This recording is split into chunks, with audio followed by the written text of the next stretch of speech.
কবি সুকান্ত ভট্টাচার্যের বোধন কবিতাটি আবৃত্তি করে শোনাচ্ছি।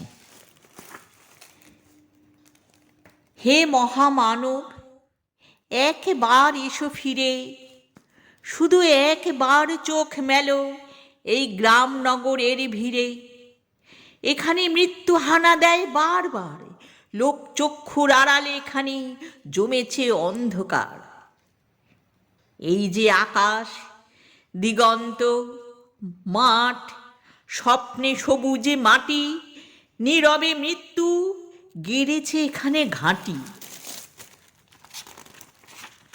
কোথাও নেই কোপার, মারি ও মরক, মন্বন্তর, ঘন ঘন বন্যার আঘাতে আঘাতে ছিন্ন ভিন্ন ভাঙা নৌকার পাল।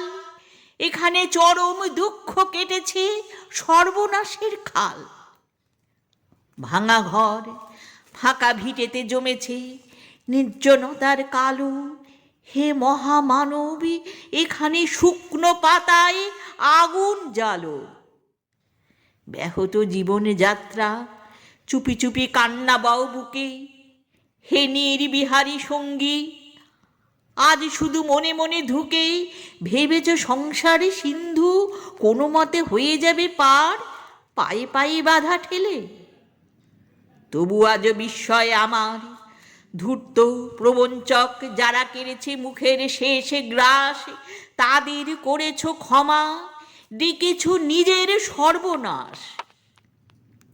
তোমার ক্ষেতের শস্য চুরি করে যারা গুপ্ত কক্ষতে জমায়, তাদের দুপায়ে প্রাণ ঢেলে দিলেই দুঃসহ ক্ষমায়। লোভের পাপের দুর্গ গম্বুজ ও প্রাসাদী মিনারে তুমি যে পেতেছ হাত, আজ মাথা ঠুকে বারে বারে অভিশাপ দাও যদি, বারংবার হবে তা নিষ্ফল। তোমার অন্যায় যেন এ অন্যায় হয়েছে প্রবল। তুমি তো প্রহর গোনো, তারা মুদ্রা গুণে কোটি কোটি, তাদের ভাণ্ডার পূর্ণ। শূন্য মাঠে কঙ্কাল করটি তোমাকে বিদ্রুপ করে, হাতছানি দিয়ে কাছে ডাকে কুজ্ঝটি তোমার চোখে। তুমি ঘুরে ফেরো দুর্বিপাকে। পৃথিবী উদাস, শোনো হে দুনিয়াদার, সামনে দাঁড়িয়ে মৃত্যু কালো পাহাড়। দগ্ধ হৃদয়ে যদিও ফেরাও ঘাড়, সামনে পেছনে কোথাও পাবে না পার। কি করে খুলবে মৃত্যু ঠেকানো দ্বার, এই মুহূর্তে জবাবে দেবে কি তার? লক্ষ লক্ষ প্রাণের দাম অনেক দিয়েছি উজাড় গ্রাম, সুদও আসলে আজকে তাই যুদ্ধ শেষের প্রাপ্য চাই। কৃপণ পৃথিবী লোভের অস্ত্র দিয়ে কেড়ে নেয় অন্ন বস্ত্র।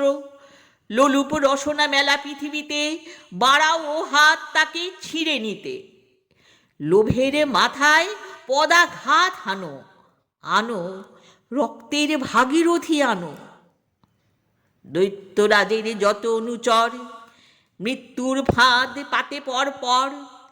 মেলো চোখ আজ, ভাঙো সে ফাঁদ, হাঁকো দিকে দিকে সিংহনাদ। তোমার ফসল, তোমার মাটি, তাদের জীবন মরণ কাঠি তোমার চেতনা চালিত হাতে।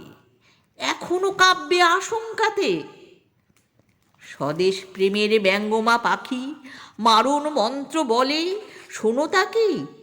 এখনো কি তুমি আমি স্বতন্ত্র, করো আবৃত্তি, হাঁকো সে মন্ত্র। শোন রে মালিক, শোন রে মজুদ্দার, তোদের প্রাসাদে জমা হলো কত মৃত মানুষের হাড়, হিসাব কি দিবি তার?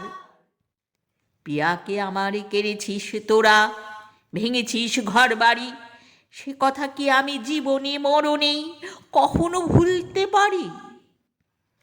আদিম হিংস্র মানবিকতার যদি আমি কেউ হই, স্বজন হারানো শ্মশানে তোদেরই চিতা আমি তুলবই। শোন রে মজুদ্দার, ফসল ফলানো মাটিতে রোপণ করব তোকে এবার। তারপর বহু শত যুগ পরেই ভবিষ্যতের কোনো জাদুঘরেই নৃতত্ত্ববিদ হয়রান হয়েই মুছবে কপাল তার, মজুদ্দার ও মানুষের হারে মিল খুঁজে পাওয়া ভার। 1300 সালের মধ্যবর্তী মালিক মজুদ্দার মানুষ ছিল কি? জবাব মেলে না তার। আজ আর বিমূঢ় আস্ফলন নয়, দিগন্তে প্রত্যাসন্ন সর্বনাশের ঝড়। আজকের নৈশব্দ হোক যুদ্ধারম্ভের স্বীকৃতি, দুহাতে বাজাও প্রতিশোধের উন্মত্ত দামামা। প্রার্থনা করো হে জীবন, হে যুগ সন্ধিকালের চেতনা, আজকে শক্তি দাও, যুগ যুগ বাঞ্ছিত দুর্দমনীয় শক্তি। প্রাণে আর মনে দাও শীতের শেষের তুষার গলানো উত্তাপ। টুকরো টুকরো করেছিল তোমার অন্যায় আর ভীরুতার কলঙ্কিত কাহিনী। শোষক আর শাসকের নিষ্ঠুর একতার বিরুদ্ধে একত্রিত হোক আমাদের সংহতি। তা যদি না হয়, মাথার উপরে ভয়ঙ্কর বিপদ নামুক, ঝড়ে বন্যায় ভাঙুক ঘর। তা যদি না হয়, বুঝবো তুমি তো মানুষ নও, গোপনে গোপনে দেশদ্রোহীর পতাকা বও। ভারতবর্ষ মাটি দেয়নি কো, দেয়নি জল, দেয়নি তোমার মুখেতে অন্ন, বাহুতে বল, পূর্বপুরুষ অনুপস্থিত রক্তে। তাই ভারতবর্ষে আজকে তোমার নেই কোঠাই। কবিতাটি ভালো লাগলে লাইক, শেয়ার ও সাবস্ক্রাইব করতে ভুলবেন না।